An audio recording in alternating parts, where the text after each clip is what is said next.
Hey everyone, and welcome to a session of Conversation with Chess Leadership. I'm Dave Schulman, Chess President, and I'm joined by, let them introduce themselves briefly. I'm Chris Carroll, co-chair of Chess 2021. And I'm David Zielinski, co-chair of Chess 2021 as well. No, wait, and he's co-chair of Chess 2021. He's the Canadian co-chair. Is that a special honorific about which I should know? Well, yes. Being from Canada, it's actually been such a nice opportunity to be part of the chess family as well, and great partnerships, and I've enjoyed that part actually. So I think both of you have a sense of what the role of this series is, but really it's to get a better sense for a membership of what the different components of chess do. And each of you have had multiple leadership roles in chess, both very involved in the networks in the past. Currently, you're in charge of the program committee, and so I do want to spend a little time digging into not only what is typical for the program committee, how you select people, how you select content, but also you all have a relatively unique experience in as much as you had to make a relatively close to game time call from an in-person meeting to a remote meeting, and I'd like to get a little sense of how that impacted. So Chris, let's start with you then. Talk to me a little bit about the design of the program committee. How does it come together? When does it selected? What's that year-long process look like? Right, so that's a good question. So the program committee starts off right now, and as soon as this meeting ends, we're going to start planning for Chess 2022. And actually, there's lots of conversations already going on about Chess 2022. Within the next month, we're going to be submitting sessions. So people who want to get involved, the really one of the best ways to do it is to write sessions that they are going to speak at, and pick people who are knowledgeable. Pick your heroes that you would like to speak with, and have them do sessions with you. So that's really one of the best ways to get involved. We have a number of different curricular groups. So critical care. We have. They're almost all network type. All the big network pillars type groups. Sleep is one, and then within some of the bigger ones, like critical care is the one I can speak most to. There are topics that we try to hit every year. We always try to do sepsis and ECMO and things like that. So let me turn to Dave. So. If somebody relatively junior wants to get involved, Chris mentioned the idea of proposing a session. Can you give us a sense of what the activation energy is to make that happen? You know what? And that's actually how I started way back when in this. And it doesn't take that much work. You need to do your homework. You need to look through what the submission process is. Go to our website once it comes up. It'll tell you exactly what to hit on, what the points you need to do. But what you really want to do is make sure you put together an exciting topic and with speakers that are diverse from different areas, diverse panel, and things that are really important to our critical care and pulmonary and sleep medicine membership. The way I would probably, if you're very new to this, reach out to your steering committees. It's the network steering committees is where the majority of these sessions come from. And believe me, they would like to have more help and more new ideas. So it's on the website. You can reach out to them and say, hey, I want to help you guys. And that's how I got my start as well. So you're up. So exciting topic. So I'm a critical care doc, I'm a sleep doc. How do I even ideate? Like, where do I start by thinking about, what would other people want to hear about? Well, I would look at what sessions you liked this year. It's really hard, as we've learned from the COVID pandemic, it's really hard to predict what's going to happen a year from now. But, think about broad topics that are interesting to you about whatever, ECMO, sepsis, ARDS, nutrition, see what's interesting to you. If it's interesting to you, it's probably interesting to someone else. That is, I could not say it more perfectly than you just said. What is the kind of session that I would want to attend? Other people are likely to want to attend it too. Yeah. The one piece I might add is make sure it wasn't presented just this year. Yes. Because that happens a lot. You can't just copy it. But I don't think it's a copy. I don't want people, it's not a copy, it's just I didn't realize. So I would never accuse anybody of intentionally copying. No. It's just that kind of thing happens. No. Back to you. So, all right, somebody submits a session. It kind of goes into this electronic milieu. Yep. What happens to submissions after that? So the submissions then go to the program committee and an extended part of the program committee, which includes the network steering committees who grade the sessions. And they really are graded based on how well they're written, how interesting they're going to be, do they meet all the criteria for diversity? And sometimes there is a little bit of a luck of the draw to it. And I think that's where it can get discouraging, and we don't want it to be discouraging. You may have had a brilliant idea, but somebody else may have had the exact same brilliant idea. And sometimes we bring them together, and sometimes we push one for another year on that. What are common mistakes that people make in the crafting of a submission that may not redline it, but make it a little less attractive to the program committee? One of the biggest mistakes people make is not having a diverse enough session. So if you include a session that's, with 3 white men, that is going to be looked on a little more critically than a session that has a good diversity of thought, a good diversity of geographic areas. You want people from different areas. You want people of different disciplines. You want people of different ages. There's a lot of different types of diversity that we want. I think one of the more common ones that I remember seeing in program reviews is well, who do I know? I know people at my institution. Right. So don't include 3 people from your own institution. Yeah. Or even the same city. I think that's a great way to level up the session. Yeah. Now, you'd mentioned something really interesting to me earlier, which is, like, I'm a fellow, I'm a junior faculty member, I'm doing a session on pick your topic, but there are other people who are really well known in the topic. Like, it would be a much bigger draw if I got Chris Carroll to speak at my social media session as opposed to my buddy from down the street. Mm-hmm. How do I do that if I see a big name that I want to potentially have speak at my session? So, any number of ways. 1, reach out to them. You'd be surprised actually how often you'll get a positive response back. And 2, reach out to the network steering committees who have the networks. Reach out to your mentors. Reach out to other people who can connect with them. I think many things I've designed over the years. I'm like, I'd love to have this person on the thing. Let's go to the website, find their email. I'm like, hey, I want you to join this session. We might not get in, but are you willing to? You do have to ask them. You do have to. You can't just drop Chris Carroll's name into a session. But go to the steering committee chair of that network and ask them for help. Yeah. And they will give you good advice. Absolutely. And for those, I've had people not respond to my emails, and I've had people saying, great, thanks for thinking of me. I'm like, that's awesome. Yeah. All right, so let's jump a little bit to the program committee. So sessions come in, you have a bunch of content, you have to organize it. Talk to me a little bit about, we don't have to necessarily go into depth about that February meeting, but talk to me a little bit about how the sausage is made after you get all the pieces of it.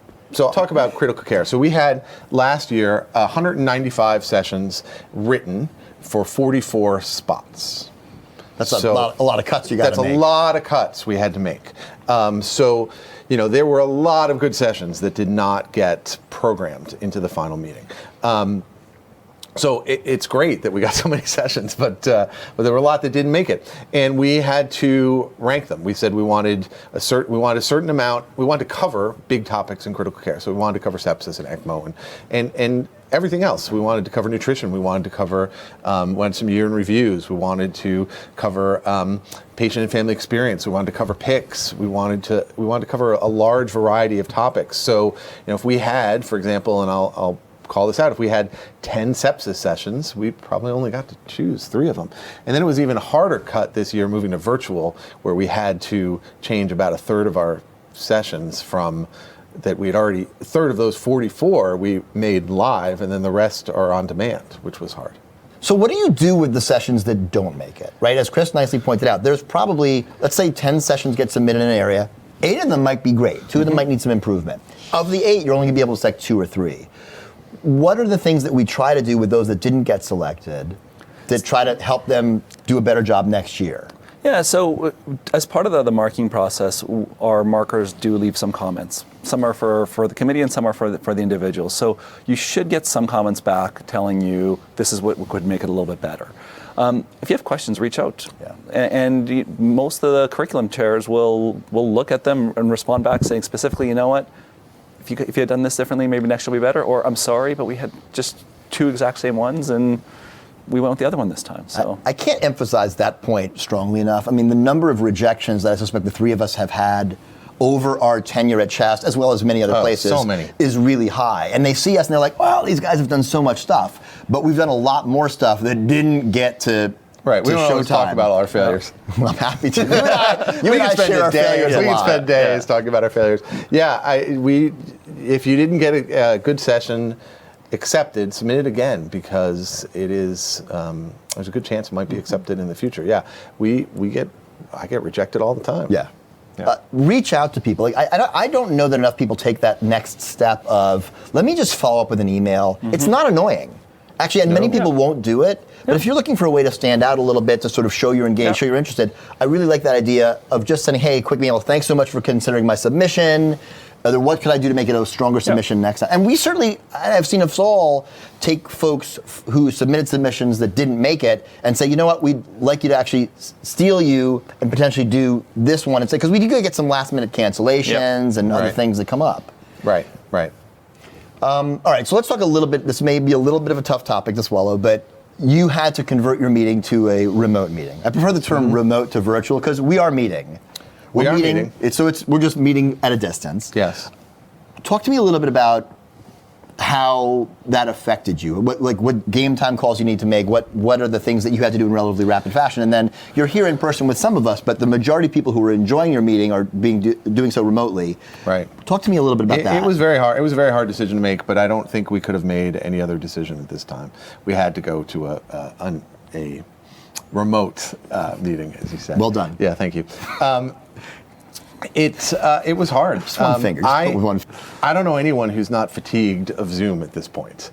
I'm fatigued of Zoom. I'm fatigued of watching things online. It doesn't feel as real as it does when you're in person. I miss the in-person connections. I mean, like the three of us here, I love chess. I love chess meetings. It's the highlight of my.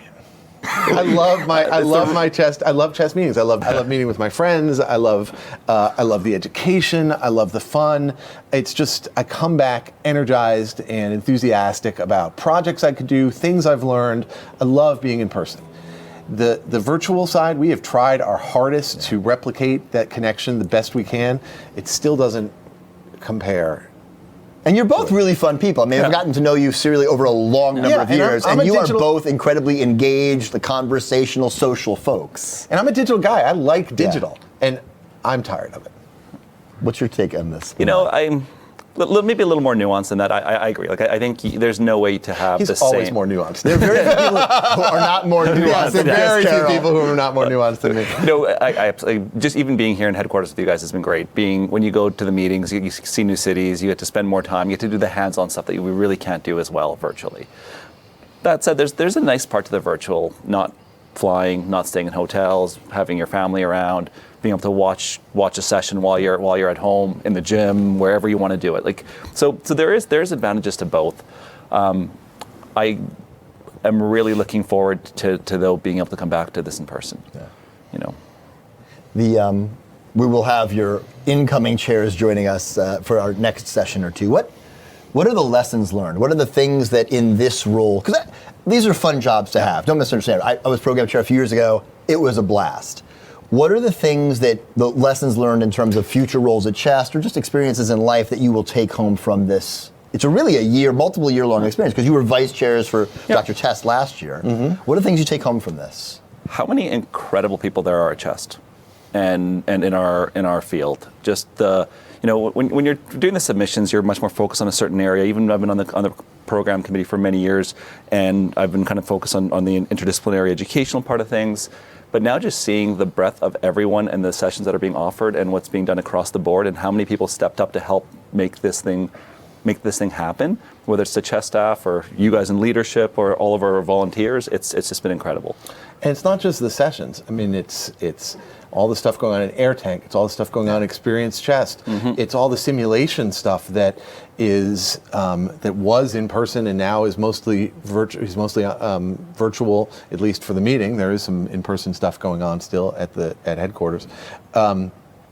It's just the breadth of the meeting is enormous.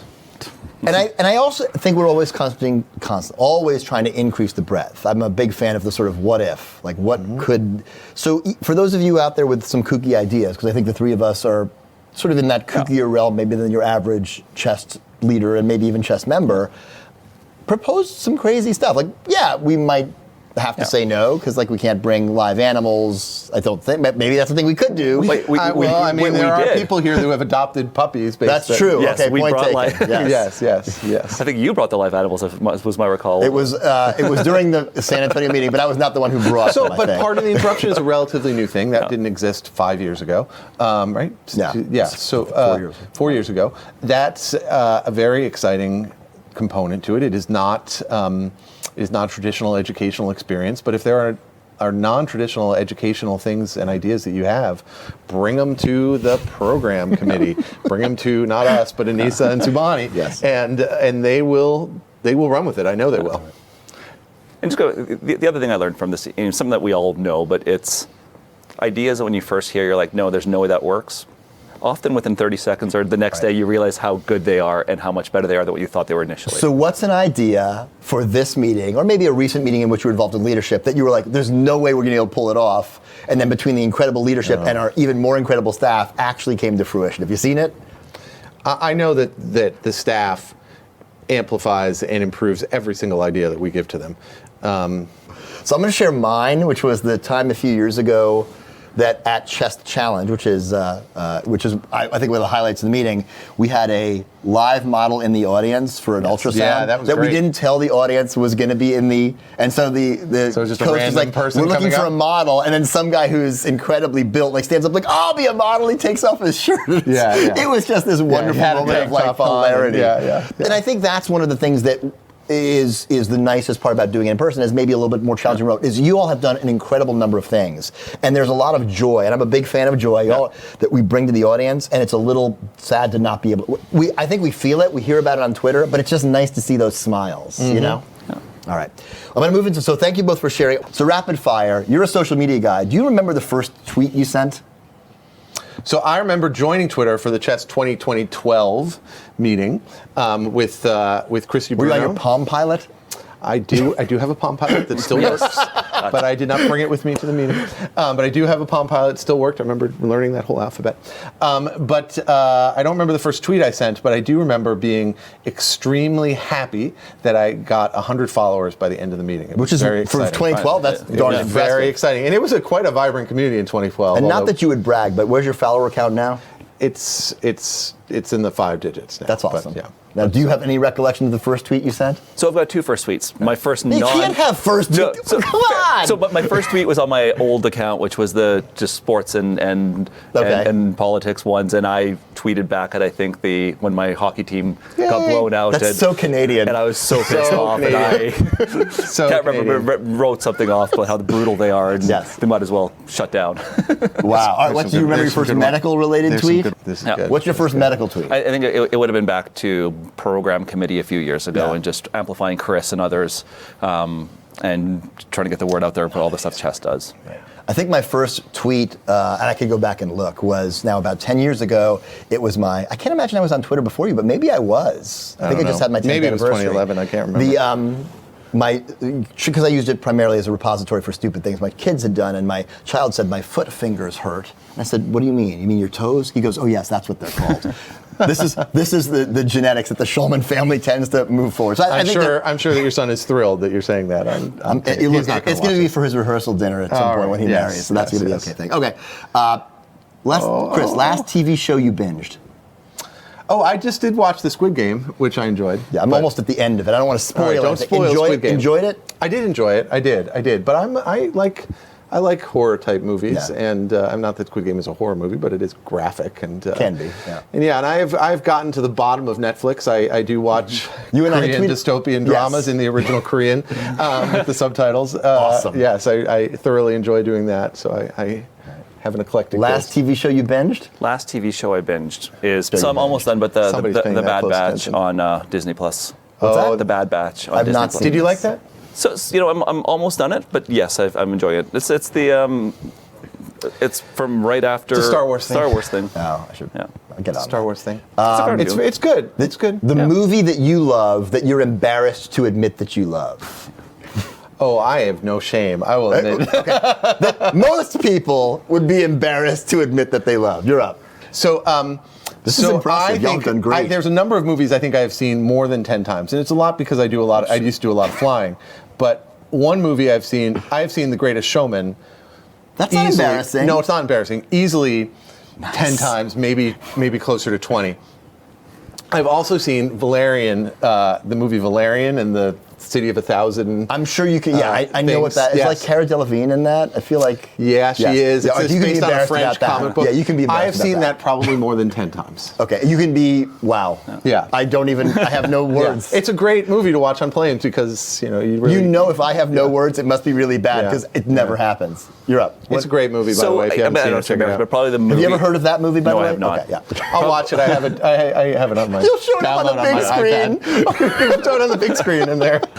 Probably the movie I've watched. It's no longer. It used to be part of all my passwords. Was True Romance. So if we ever want to hack into your account, we just watch for the my movie. old ones. True Romance. What is that? I've never heard of that. You really? Yeah. What movie is that? It was written by Quentin Tarantino, but it was sold to. Is it David Lynch? I feel like it's a David Lynch sort of It's the guy thing. who did all the blow-up movies way back when, and Michael Bay. Michael Bay? It might have been. It been somebody, but he sold it to make It's Reservoir better Dogs. than you think. Is it It's the one worth a with? watch. Is it that one with Arnold Schwarzenegger and Jamie Lee Curtis? No, No, that's it's- True Lies. True Lies. Really? Ugh. Christian Slater, I think. You shame me, sir. You shame me, sir. Chris, what's the one thing people say or post on Twitter that every time you see it, it just annoys the crap out of you? You're not fighting that battle anymore, but you have this little neuron in your brain that just says, "Oh, come on." What is that? Oh, that's interesting. This is Nothing. There's nothing that annoys you. The world is a Nothing that annoys peaceful me. place. The world's a That peaceful is place. so. You are. I love you. You're not the most Zen guy I know. Yeah. I don't get. I don't. You don't get depolarized by anything in particular, irregardless, or I mean, irregardless is not a word, but right. But people use it. Yes. I'll often torture my. So you hear people use all sorts. I'm a fan of the Oxford comma. If people aren't using it, we can die on that hill. Yeah. So will you to the point that it kind of again, you may not speak to it, but it's going to rub you the wrong way. It's going to rub me the wrong way. You should use the Oxford comma. Dave, what is it? Now you may again Canadian English slightly different, not that much. What rubs you the wrong way when you see it read, or see it written, or hear it spoken? It's the so again. I'm going to go. Baseball has had its analytics for many years Of course. now. Hockey, it's a much newer thing.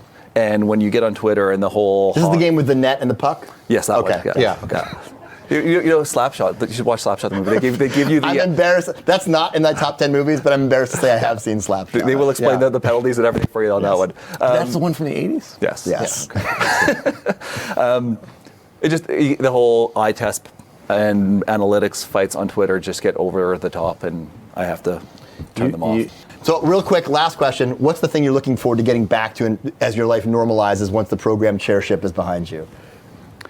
So it'd be nice to get back to coaching my kids play sports and That's awesome. and get involved back into my activities as well a bit more. Yeah. Well, I miss my cats. Someone's been feeding them, right? You've been program chair for a year. I hope so. I miss somebody should feed my cat. Gentlemen, But just to be clear, we have still been feeding our cats, and just making sure. My cats are fine. Follow me on Twitter. There's probably a picture of my cats like today. Thank you both for your service to chess over the last year in this incredibly difficult time, this incredibly difficult role. You've superseded expectations from, I think, both leadership and membership perceptions. Thanks for taking the time to meet with our membership. Thank you for asking us. gents. That's going to be my motto: superseding expectations. That's it. For me, they're set low, so it doesn't take much to jump that's over. exactly my point. See you next time, everybody. Bye.